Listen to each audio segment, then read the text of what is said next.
কি দারুণ লাগতেছে পাখিটার। আজকে আমার ককেটেল পাখিগুলোকে আমি নিম পাতা খাওয়াবো ভাই। এই যে নিম পাতা নিয়ে আসছি। তো আগে আমাকে এটাকে ধুইতে হবে ভালো করে। আমি পাতাগুলোকে ধুয়ে নিতেছি যাতে করে পাতার মধ্যে কোনো কাঁচরা ময়লা না থাকে। তো আমি এগুলোকে মোটামুটি ধুয়ে নিছি। এখন আমি এই পাতাগুলোকে নিয়ে যাব আমার পাখির কাছে। আসলে ককেটেল পাখিগুলোকে নিম পাতা খাওয়ানোর কারণ কি, আর এটা খাওয়াইলে কি হয়, আজকে আমি আপনাদেরকে সেটা বলবো এবং কি সেটা করে দেখাবো। কিভাবে এই পাতাগুলাকে আপনার পাখিকে আপনি খাওয়াবেন। যদি আপনার ককেটেল পাখি থাকে তাহলে আপনি কিভাবে ককেটেল পাখিকে নিম পাতা খাওয়াবেন। তো আসলে এই হচ্ছে আমার ককেটেল পাখিগুলা। দেখেন সবাই, এদেরকে কিন্তু আজকে সকাল থেকে আমি কোনো খাওন দিই নাই। ওদের খাওনের পাত্রর দিকে খেয়াল করেন খালি। তো আমি এদেরকে এখন নিম পাতা দিব। তো নিম পাতা আমি আগে দেওয়ার আগে আমি উপর দিয়ে রাখি। আমি তালাটা আগে খুলতে হবে। খাঁচার মধ্যে যে আমি তালা দিয়ে রাখছি এই তালাটা খুলতে হবে।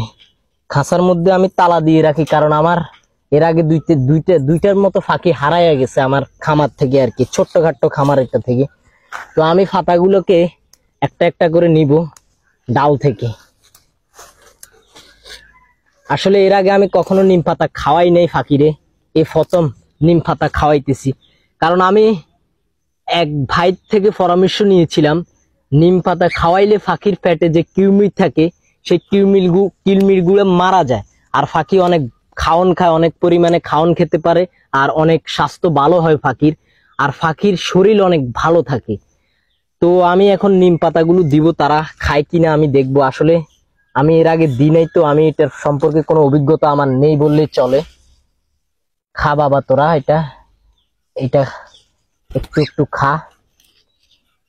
তো এই পাতাটা আমাকে 2 থেকে 3 ঘন্টা তাদের বাসায় দিয়ে রাখতে হবে, তারা যতটুকু খায় আর কি। তো 2-3 ঘন্টা যাবত যখন আপনি এই পাতাগুলোকে রেখে দিবেন বাসার ভিতরে, তারা কিন্তু একটু একটু করে খাবে। তো আমার ফাঁকিগুলো অলরেডি একটু একটু করে খাওয়া স্টার্ট করছে। আপনারা ভালো করে দেখুন, তারা কিন্তু পাতাগুলো খাবে কি খাবে না একটু ভাবতেছে, আবার মুখে নিতেছে, আবার কিন্তু রেখে দিচ্ছে। তারা এইরকম করতেছে আর কি। তো এমনিতে এখন প্রচুর গরম পড়তেছে ভাই আমাদের এইদিকে। তো আমি এদের গায়ে একটু স্প্রে করে দিব যাতে করে গরমটা তাদের থেকে একটু কম লাগে। আমি এই যে পানি নিয়ে আসছি স্প্রে করার জন্য তাদের গায়ে।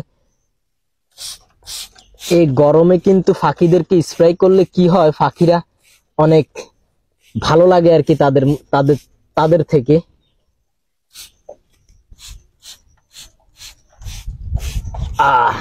ওই যে আমার পাখিটা উপরে উঠে চলে আসছে স্প্রে খাওয়ার জন্য, পানির স্প্রে খাওয়ার জন্য। সে কি করে দেখেন।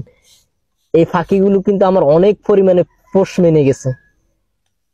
এদিকে আসেন, দেখান পাখির গায়ের মধ্যে যখন পানিটা পড়ছে ফোটা ফোটা, কি দারুণ লাগতেছে পাখিটার। পাখিটাকেও দারুণ লাগতেছে, পাখিটার থেকে মজাও লাগতেছে। আর একটা পাখি তো নিম পাতা খাইতেই আছে, তার কোনো খবর নেই। এই পাখিটা কিন্তু অনেক দুষ্টামি করে, যেটা এখন উপরে উঠে চলে আসছে। আর আমার ওই পাখিটা তেমন একটা দুষ্টামি করে না। এই পাখিটা মাঝে মাঝে ডাক দেয় যখন আমি শীষ বাজাই। এখন আবার বাজাইতেছে না, মাঝে মাঝে কি করে আমি যখন শীষ বাজাই ওই পাখিটাও শীষ বাজায় আমার সাথে সাথে। আর মারবো না স্প্রে, অনেক মেরে দিয়েছি স্প্রে। তো আমি এখন কি করব, আমার পাখিগুলোকে আবারও নিয়ে রেখে দিব আমাদের ওই ছোট্টখাট্ট সেই খামারে। তো অবশ্যই ভিডিওটা যদি আপনাদের থেকে ভালো লাগে অবশ্যই একটা লাইক দিয়ে আমাদের আইডিটা ফলো দিয়ে দিবেন আপনি যদি টিকটক থেকে ভিডিওটা দেখেন। আর যদি ইউটিউব থেকে দেখেন অবশ্যই আমাদের চ্যানেলটা সাবস্ক্রাইব করে দিবেন। ফেসবুক থেকে দেখলে অবশ্যই এই ভিডিওটা শেয়ার দিয়ে দিবেন। তো আল্লাহ হাফেজ, ভালো থাকবেন।